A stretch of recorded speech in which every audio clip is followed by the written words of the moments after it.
If there is any movie everybody should see, it's Come and See, a 1985 anti-war film directed by Elem Klimov. And it is one of the best movies ever, along with one of the most disturbing. A film created during the time of the Soviet Union, director Klimov fought years of censorship to create a realistic depiction of the Nazi occupation of Belarus, known as Byelorussia before the collapse of the Soviet Union. The focus is on a young Soviet partisan soldier named Flora, who joins the partisan resistance movement and sees firsthand the atrocities and horror inflicted upon his own people. With amazing sound design and surreal cinematography to place us directly in Flora's shoes so that we can do what the title says, come and see. A quote taken directly from the Bible in the book of Revelation. This film left me with the meanest headache, and Flora, who is played by a rookie 14-year-old actor at the time, often dodges real artillery while filming. The horror you see on his face is involuntary method acting. And I'm going to tell you about what happens in the film, mentioning some behind the scenes facts, and talking about the roughest scenes and its significance overall. So stay tuned for the breakdown. Cue the Gohan.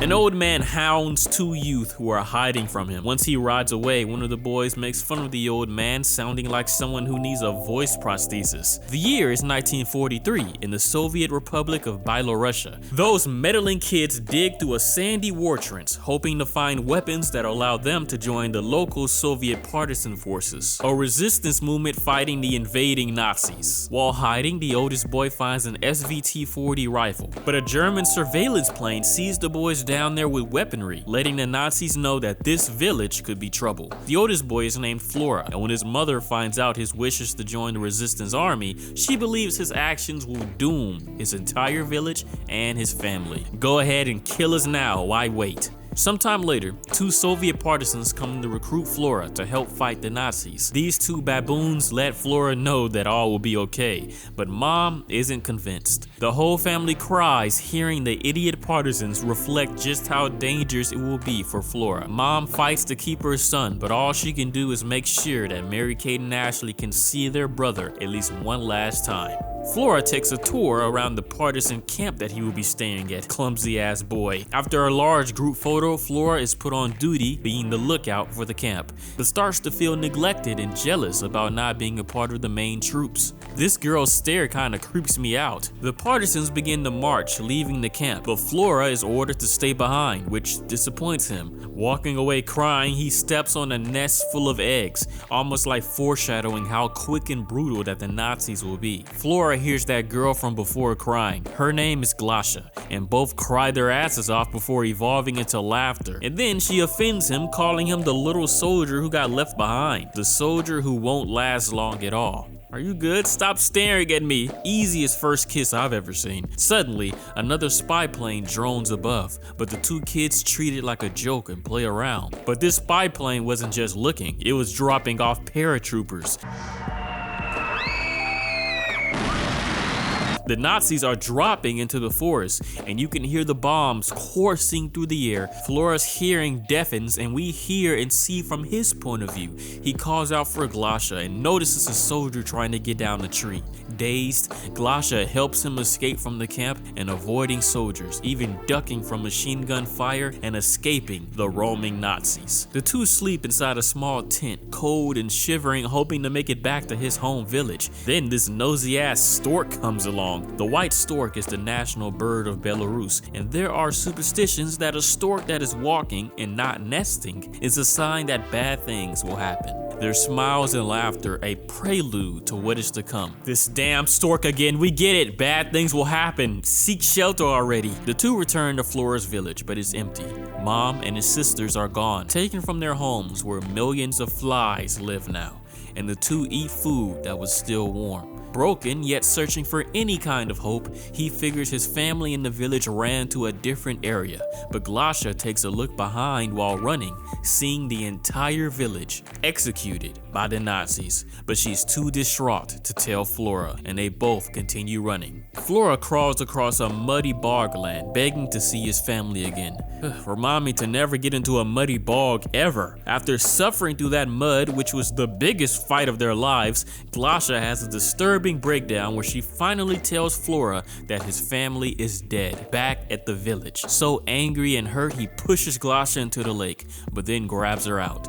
All the while, they are both being watched by a partisan fighter. Both take cover from Flora, who they say has gone crazy, and she's not wrong. I've never seen so much pain. The partisan soldiers bring them to a large group of survivors who welcome Flora back amidst his family tragedy. They are led to the village elder, the one who was telling them not to dig in the beginning. They poured gasoline on him and set him alight, but he survived. "Didn't I tell you not to dig?" he says. You don't just see the horror, you feel the horror on his face as he realizes that he is directly responsible. He tries drowning himself in the mud, but Glasha and the other ladies hold, sing, and cry next to him. He calms down but watches with blank horror as the survivors spit and insult a motto of Hitler. Some of them recruit Flora to join them on a hunt for food. They end up being attacked by Nazis and escape into the forest. Determined, Flora leads the other partisans to gain food, but they wander into a minefield, leaving Flora and the lead partisan the only ones left. And again, a spy plane flies above. The two laugh as they realize those Nazis are getting drunk up there and throwing the bottles out of the window. But it's more of a Walter White crawl-space laugh. Later, the two convince another village farmer to donate his cow. They milk the cow, but then the Nazis shoot in their direction. Flora survives, but the main partisan died. Another round of machine gun fire shoots the cow. So this cow was really killed for this film, unfortunately. Flora cries himself to sleep, waking up on the cow. He leaves the cow behind and finds a horse belonging to someone else. He screams, convincing the man that his people need food, but the Nazis are closing in on them, and the man helps Flora hide his identity. The Nazis drive by with the corpse holding a sign saying, "I insulted the Germans." Flora pretends to be a part of this village, hiding from the arriving Nazis and any collaborator armies. All you hear is crying and screaming while Flora waits outside, seeing the laughing soldiers kidnap the entire village. Flora screams, "Why are you running with them? They will slaughter you all." The pure randomness of the scene is terrifying. Like, many people are forced inside of a large barn, but then this man tells the people that they can leave if they leave their children in the barn. But who would do that? So Flora leaves since he has no kids, seeing the invaders lined up watching him. Terror is in his face, watching the foreign enemy take and kill. A woman tries leaving with her child, but she is dragged by the hair away. The Nazis killed everyone in the barn with explosives and then burned the building down, clapping and laughing after killing many. And that's contrasted with the painful screaming of the civilians who fight to escape, only for the Nazis to shoot at the barn with bullets and flamethrowers. Soldiers force Flora over, but the Nazis take a picture of his horrified face after the demise of the entire village. Flora lays still as if he is dead. The lady who was dragged by the hair earlier is taken with the soldiers to be assaulted. Flora leaves the village, finding dead Germans who were ambushed by the partisans. He later finds the gun he hid a while ago and fixes the broken barrel. He hears the small footsteps of the woman who was attacked and assaulted by the soldiers, and she stares forward in a fugue state. Flora joins the partisans and realizes they have taken hostage various German soldiers, some of which were present in the attack on the village earlier. These men beg for their lives. They were so ready to kill, but not ready to die. A younger Nazi soldier insults his superior for being a coward. He was the one who said that you can leave the barn if you leave your children. Fanatical,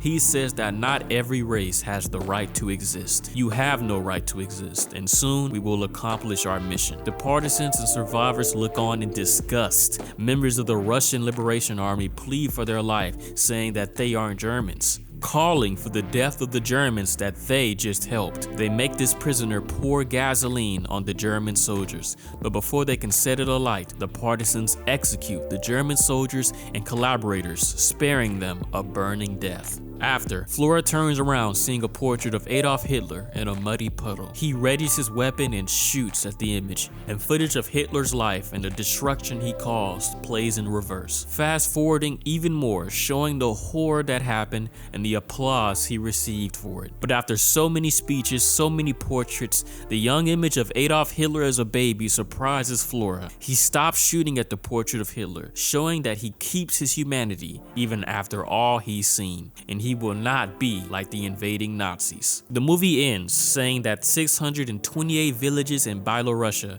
were burned to the ground, including its inhabitants, and Flora runs to return to the partisans. We came and we saw. Like I said in the beginning, I think everyone should see this film, whether you are just a film nut or you're a fan of anti-war movies, or you just want to see the darkest reaches of history so that we can never repeat it again. Unfortunately, it has happened again many times, but we can't give up because this should happen to no one. The most disturbed moment is the village burning. The scene was loud, random, and scary. You heard a variety of noises, the sounds of the Nazis laughing and joking, the sounds of children crying and screaming, and you even hear the silence that escapes from Flora, who lies as if he were dead, almost as if he envied the dead. A runner-up disturbing moment is the arrival of the woman who was assaulted. It was very brutal and sad to witness. The most enjoyed moment is when Flora shot at the portrait of Hitler, giving us a surreal sound of Hitler's life playing backwards before stopping at the image of him as a baby. Flora kept his humanity and couldn't bring himself to do something